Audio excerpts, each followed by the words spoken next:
मोदी जी सही में लोगों को, युवाओं को नौकरी देते थे तो युवा ये ऐसे काम नहीं करते थे, बलात्कार की ओर नहीं बढ़ते थे। सरकार बनी इसलिए है कि वो भारत को सुरक्षा प्रदान करे, भारत में शांति प्रदान करे, इसीलिए सरकार होती है। अगर सरकार ऐसा नहीं कर सकती तो वो सरकार ने कुर्सी पे बैठने लायक का अधिकार नहीं हो सकता। तो मोदी जी अब आप इस लायक नहीं हो कि आप इस प्रधानमंत्री कुर्सी पे बैठ सके, क्योंकि आप अपनी माँ को माँ समझते और भारत की बेटियों को माँ नहीं समझते। इसका मतलब मोदी जी आप प्रधानमंत्री बनने के लायक नहीं हो बैठने।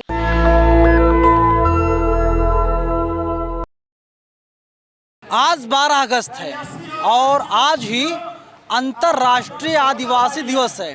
कई महिलाएं मेरे साथ हैं, इनसे बातचीत करते हैं क्योंकि आज़ादी के 76 साल पूरे होने जा रहे हैं और इनकी स्थिति कितनी बदली है।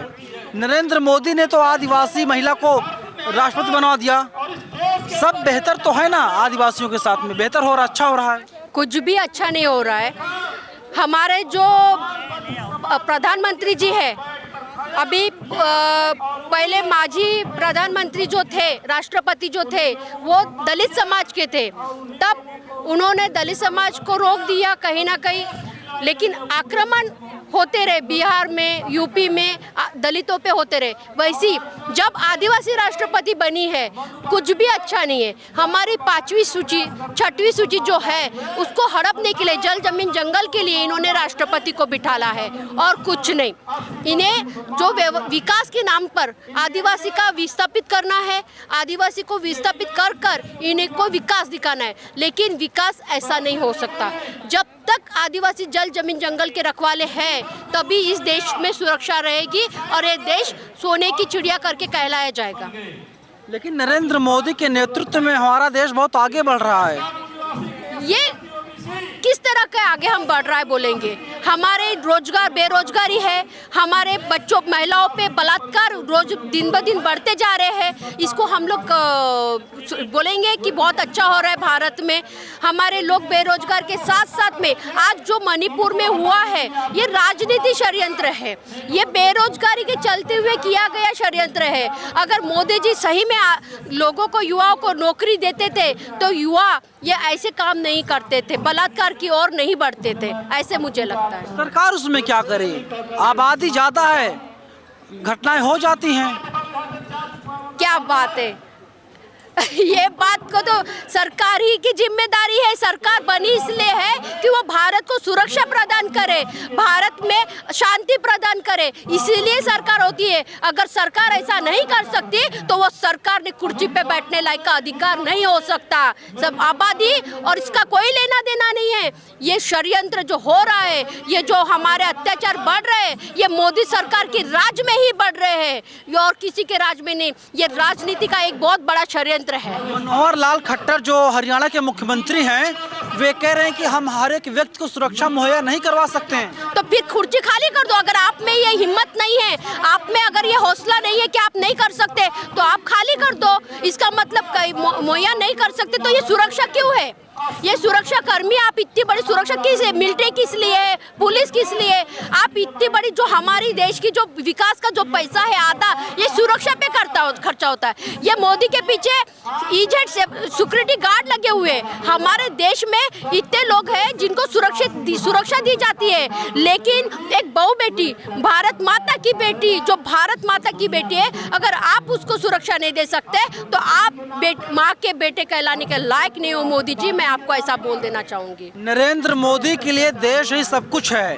जिस दिन उनकी माता का दुखद निधन होता है उसी दिन नरेंद्र मोदी जी वंदे भारत को हरी झंडी दिखाते हैं और कहते हैं भारत हमारी माता है। तो भारत हमारी माता है तो बहू बहनों की इज्जत क्या है? आपकी माता मणिपुर में जो हुआ था वो भी आपकी बहन, आपकी माता ही थी। उसके पेट से भी कोई लाल पैदा हुआ है, वो भी कल जाके प्रधानमंत्री बन सकता है। तो ये भारत माता की माँ पे आक्रमण हो रहा है। मोदी जी, आपकी माँ है तो हम कौन है? हम भी तो इस देश की माँ है, हम भी तो इस देश की बेटी है। तो मोदी जी, अब आप इस लायक नहीं हो कि आप इस प्रधानमंत्री कुर्सी पे बैठ सके, क्योंकि आप अपने माँ को माँ समझते और भारत की बेटियों को माँ नहीं समझते। इसका मतलब मोदी जी, आप प्रधानमंत्री बनने के लायक नहीं हो बैठने के। बेटी बचाओ बेटी पढ़ाओ योजना वही लोग चला रहे हैं, क्योंकि वे लोग चाहते हैं कि बेटियों को इज्जत मिले, सम्मान मिले। तो है? बेटी पढ़ाओ, बेटी पढ़ रही है लेकिन सुरक्षित कहाँ है? बेटी बचाओ बोल रहे हैं, बेटी बचाने के लिए कहाँ है? कहाँ बचाया जा रहा है? आज जो मणिपुर में हुआ है सबसे बड़ा एक माता का अपमान हुआ है। पुलिस कर्मियों ने उन लोगों के हवाले कर दिया कि महिलाओं को नोचो। आज 40 पुलिस लोगों के सामने ये मणिपुर की घटना हुई है। तो ये बेटी बचाओ का नारा आप तो बंद ही कर दिए। पूरे देश की मैं राजनीतिक पार्टियों को बोलना चाहती हूँ कि बेटी बचाओ बेटी पढ़ाओ का जो नारा है आप तो बंद ही कर दीजिए। हम उस वक्त में भी सुरक्षित थे जब हमारे हाथ में तलवारें थी, तीर कमान थी। हम उस वक्त में भी सुरक्षित थे और उस वक्त में भी लड़ रहे थे जब पहली बार भारत में अंग्रेजों ने आक्रमण किया था। हम तब भी अपनी सुरक्षा कर सकते थे। और अगर आप में हिम्मत नहीं है तो आप चूड़ियां पहन लो, हम अपने हाथों में तलवार और तीर कमटा लेके हम अपनी सुरक्षा खुद कर लेंगे। महिलाओं को फूलन देवी बनने की जरूरत है? हाँ, जरूरत है। अपनी सुरक्षा के लिए महिलाओं को फूलन देवी बनना जरूरत है, अपनी सुरक्षा करने के लिए, क्योंकि इस देश में किसी के हाथ में दम नहीं रहा है, ना प्रधानमंत्री के हाथ में, ना पुलिस वालों के हाथ में, ना कोई ऐसा माँ का लाल पैदा हो रहा है जो महिलाओं को सुरक्षा दे सके, कानून का उनके लिए बना सके। जो महिलाओं पे आक्रमण होता है उनके बारे में सोचा जाता है, उनको फांसी देना दे। हम हमारे महिलाओं के ऊपर में होने वाला, तो मैं ये बोल देना चाहती हूँ महिलाओं ने फूलन देवी बननी चाहिए। हर महिला के अंदर जो फूलन देवी है उसको बाहर निकालना चाहिए। आज हम कुछ महिलाएं यहाँ पे आई है, लेकिन हमारे जो क्षेत्र में है राजस्थान, मध्य प्रदेश, गुजरात, भारत की हर आदिवासी क्षेत्र में फूलन देवी है, झलकारी देवी है, रानी दुर्गावती है, जो आज भी अपने जल जमीन जंगल को बचाने के लिए, अपनी संस्कृति को बचाने के लिए वो लड़ रही है। लेकिन बीजेपी लगातार महिलाओं की इज्जत की बात करती है। 15 अगस्त 2022 यानी पिछले साल नरेंद्र मोदी ने कहा कि महिलाओं का सम्मान होना चाहिए, महिलाओं की इज्जत की जानी चाहिए। ये तो सिर्फ उनके मन की बात है। जो मन की बात है लोगों तक नहीं पहुंचती, सिर्फ मन की बात के द्वारा वो बताते हैं महिलाओं का सम्मान। जब काम करने की बात आती है, जब महिलाओं को न्याय देने की बात आती है, तो मोदी जी बंद कमरे में रहते हैं, वो विदेशी दौरा करते हैं, उनको भारत की बेटी होने वाला अत्याचार नहीं दिखता है। ये कैसी बात होती है मोदी जी? आप बातें मत करो, आप सिर्फ हमसे वादे मत करो। अभी वादे निभाने का वक्त है, नहीं तो आप गुजरात का रास्ता, गुजरात की जो वंदे मातरम ट्रेन है उसका टिकट आप बुक करवा लीजिए। पैसा कौन देगा? हम देंगे महिलाएं। मोदी जी आप हट जाओ, आप में हिम्मत नहीं है देश चलाने की, महिलाओं को बचाने की। हम अपनी चूड़ियां बेच के भी आपको टिकट बनवा देंगे, इतने हम बोल देते हैं। कितना रुपया आ जाएगा चूड़ियों से? बिल्कुल आएगा। महिलाएं अपनी चूड़ी बेच के हमारे पास में, जब भारत स्वतंत्र की बात थी, गांधी का आंदोलन चल रहा था, तब महिलाओं ने अपने शरीर के चांदी के जेवर उठा के तीन बंडिया अब दिल्ली में भेजा गया था, गुजरात में भेजा गया था। तो आदिवासी महिलाओं ने अपनी चूड़ी, एक चूड़ी भी बेची। तो मोदी जी क्या पूरे देश से बीजेपी को हटा देने की हम ताकत रखते हैं। मणिपुर का जब जिक्र किया जाता है, हो सकता है मोदी जी को ना लगता हो कि मणिपुर का मामला कोई बड़ा मामला है, कोई सेंसिटिव इशू हो। मैं इसलिए कह रहा हूं क्योंकि नरेंद्र मोदी 2.25 घंटे तक लोकसभा में भाषण देते हैं और फिर होता क्या है कि मणिपुर पर सिर्फ 2 मिनट बोलते हैं और मोदी जी जाते नहीं हैं। देखिए, मोदी जी के बारे में अगर बोला जाए तो मोदी जी की सही बात तो उनमें जो आत्मा वो बोलते हैं ना, वो खत्म हो गई। आत्मा जो रहती है, अंतरात्मा, वो खत्म ही हो गई है। उनको सिर्फ वो कुर्सी को बचाना है और कुछ नहीं। इसलिए वो मणिपुर के बारे में बोल नहीं सकते, क्योंकि उनको पता है देश में उनके ऊपर में ये महिलाएं जो है हर जगह पे उनको पता है कि क्या हो रहा है, कि महिला उन पे थू कर रही है, चूड़ियां फेंक रही है। कहीं पे मुख्यमंत्री के, मणिपुर के मुख्यमंत्री जो बीजेपी सरकार है उसके पुतले जलाए जा रहे हैं। तो इसका मतलब मोदी जी को पता है कि अगर उन्होंने कोई भी एक छोटा सा शब्द नहीं, अभी हमने एक इंटरव्यू देखा था, मणिपुर के बारे में न बात करते हुए उन्होंने छत्तीसगढ़ में होने वाले और पंजाब में बात होने वाले उनकी बात की थी। वहाँ पर एक ही दिन में राजस्थान में जो था जिसने बलात्कार किया था उसको न्याय मिला था। मोदी जी, राजस्थान की घटना और मणिपुर की घटना में बहुत फर्क है। यहाँ पर एक मानवीय की हत्या हुई है, एक इंसान की हत्या, जो इंसानी नहीं क्रूरता की हत्या है। ये भारत देश का पुत्र जो इसको बोलते हैं, वो आप हो, आप भी एक पुरुष हो। हर पुरुष ये हैवानियत पे उतर गया था। महिलाओं को नंगा करके उसको रास्ते से चलाते हुए उसके शरीर को कहीं कहीं पे हाथ लगाकर और उसको उस पर बलात्कार करके उसको मारा गया। ये भारत माता की एक हत्या है, ये मैं बोलना चाहूँगी। अच्छा, जो सब कुछ हो रहा है, क्या ये मर्दवादी विचारधारा को थोपने की कोशिश है या फिर सिस्टम फेल हो गया है? सिस्टम फेल हो गया है, मैं ये बोलना चाहूँगी। सिस्टम, भारत का सिस्टम जो है वो फेल हो गया है, इसलिए ही ये हो रहा है। भारत का सिस्टम पूरा फेल है, ना वो महिलाओं को सुरक्षा दे सकते हैं, ना भारत की कोई जाति को सुरक्षा दे सकते हैं। पहली बात, जाति जाति में दंगे हम देख रहे बहुत बढ़ रहे हैं, हिंदू मुस्लिम अलग हो जा रहे, कोई कहीं पे भी जा रहे, कहीं पे कोई कुछ नहीं। शिक्षा के नाम पे हमारे बच्चे आज कौन सी शिक्षा ले रहे हैं? धर्मांतरण की शिक्षा ले रहे हैं, वो सारे बंद होना चाहिए। ये प्राइवेट वापसी कर रहे हैं, किस बात की घर वापसी? सनातनी हिंदू बन रहे हैं लोग, किस बात की घर वापसी? मोदी जी, अगर घर वापसी से पहले आप देश को बचाओ, देश में सुरक्षा दो, धर्म में लड़ाई लड़ाना बंद कर दो। जो जाए, ये भारत लोकतांत्रिक देश है, इस भारत देश को लोकतांत्रिक की तरफ से हम जब ईद आती है तो हम भी ईद का से मीठा खाते हैं, और हमारा मुस्लिम भाई जब शांति होती है तब हमारी दिवाली में फटाके फोड़ता है। ये सारी चीजें होती है। आदिवासी इस देश का मालिक है, उसी नहीं ठहराना चाहिए कि उसको क्या चाहिए। हमें लोकतंत्र चाहिए, ना कि धर्म की सुरक्षा चाहिए। हमें धर्म की सुरक्षा नहीं, हमें लोकतंत्र में जीना है, हमको सुरक्षित रहना है, मानवीय लोगों को सुरक्षित रहना है। मोदी जी, हम आपको हाथ जोड़ के विनती करते हैं कि आप कृपया करके आपकी मन की बात बंद कर दीजिए। आप अगर कुछ नहीं कर सकते तो आप अपनी कुर्सी खाली कर दीजिए। जब आपने मणिपुर का पहली बार वीडियो देखा होगा तो हमें रोना आया, हम महिलाएं रोई कि हम सही में अपने घर में बैठ के सुरक्षित है क्या? हम कैसे कॉलेज जाए, हम कैसे काम पे जाए? क्योंकि कोई सरकार बात नहीं कर रही। कोई जो बातें आदिवासी पे हुआ, इसलिए गैर संगठन है, जो महिलाओं के महिला आयोग है, अनुसूचित जनजाति है, कोई भी महिला राजनीति, ना स्मृति ईरानी बोलने के लिए तैयार है, ना राष्ट्रपति बैठना। तो हम लोग को रोना आया कि हम क्या करें, घर से निकले या घर में बैठे रहे। हम ऐसे ही हम लोग बहुत डरे हुए थे। आज यही कारण से है कि देश में कोई महिलाओं का सक्षम आंदोलन नहीं हुआ।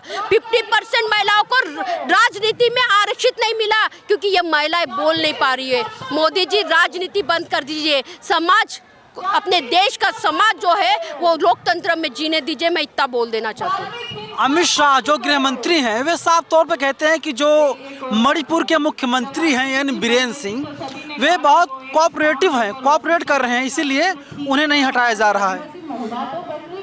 बात पक्ष है, वो बीजेपी के है।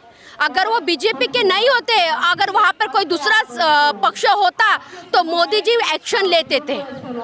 वो बीजेपी के हैं, इसलिए उन्होंने काला चश्मा पहन के रखा है अपने पक्ष के लिए, इसीलिए उनको अन्याय नहीं दिख रहा। आप बता देना चाहूँगी, मई महीने में 4-5 तारीख को ये घटना हुई, बलात्कार हुआ। उसके बाद में वहाँ की सोशल मीडिया सारी वो बंद कर दी गई थी। ये कहीं तो भी 19 तारीख को हमारे सामने ये वीडियो सामने आया, पूरे देश में देखा, और उससे गंभीर। उसके बाद में जब मुख्यमंत्री ने, बीरेन्द्र सिंह ने मुंह खोला, तो मुंह खोलते हुए ये बोला कि भारत माता का अपमान है, भारत माता की बेटी का अपमान नहीं बोला कि मैं।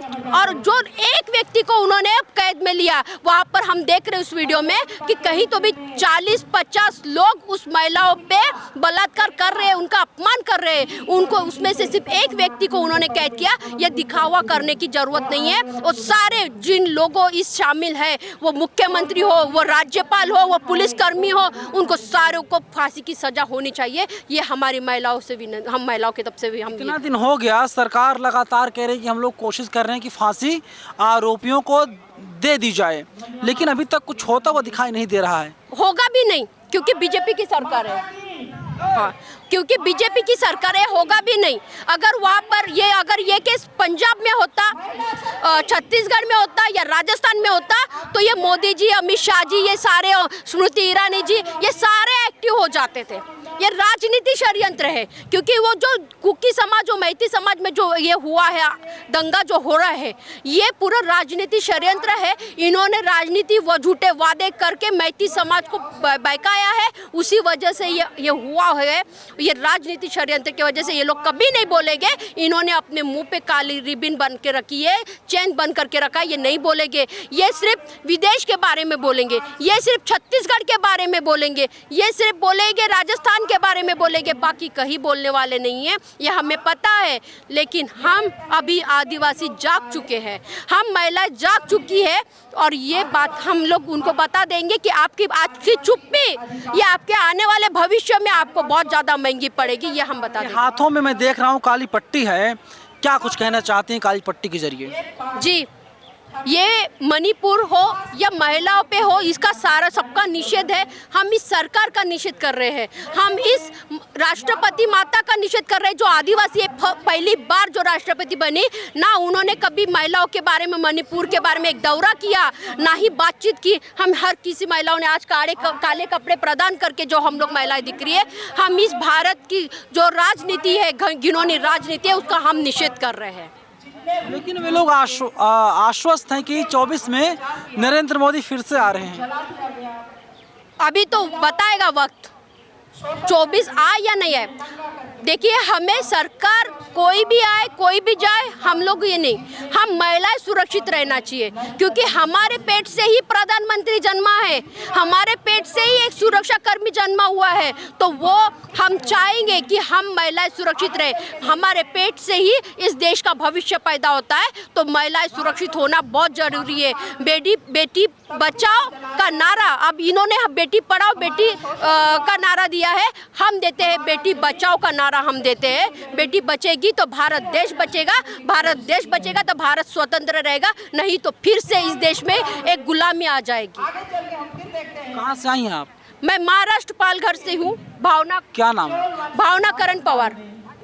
भावना जी, सब कुछ हो रहा है, इतना बुरा हो रहा है, लेकिन फिर भी टीवी वाले जो हैं एक ही व्यक्ति के चेहरे को चमका रहे हैं, एक ही पार्टी को चमका रहे हैं। यही बहुत दुख की बात है। बहुत ये जो मोदी मीडिया है, इससे सही में मुझे ऐसा लगता है कि जो न्यूज़ ये होती है, मीडिया जो होती है, ये हमारा चौथा आधार स्तंभ है जो हमें न्याय दे सकता है। और उसने अपने आंखों पे पट्टी जो बांध के रखी है, उसके वजह से देश में जो हो रहा है, मोदी जी के खिलाफ में जो हो रहा है, मोदी जी के आक्रमण हो रहा है, वो उनको दिखाई नहीं दे रहा। वो सिर्फ मोदी जी को दिखाते, अमित जी को दिखाते, अमित शाह जी को दिखाते, और ये जो हो रहा है देश में उसको कुछ नहीं दिखाते। मणिपुर की घटना तक नहीं दिखाए। ये मीडिया से मैं निषेध करती हूँ, ये सारे मीडिया जो है मोदी मीडिया, उसका मैं निषेध करती हूँ। चलिए, भावना जी हैं, वो साफ तौर पे सरकार पर आरोप है कि महिलाओं की सुरक्षा का सरकार नहीं दे पा रही है, तो सरकार को इस्तीफा दे देना चाहिए। कोई जनाजा थोड़ी नहीं है, कुर्सी है, छोड़ दीजिए। कैमरा पर्सन आशीष के साथ मैं नवीन कुमार नंदन, नेशनल दस्तक, जंतर मंतर, दिल्ली। नेशनल दस्तक की आपसे गुजारिश है कि अगर इसको बचाना चाहते हैं तो नेशनल दस्तक को सब्सक्राइब करने के लिए रेड कलर के सब्सक्राइब बटन को दबाएं, फिर बेल आइकन की घंटी दबाएं। नेशनल दस्तक को बचाने के लिए बहुत जरूरी है कि हर खबर को शेयर करें, लाइक करें, कमेंट जरूर करें।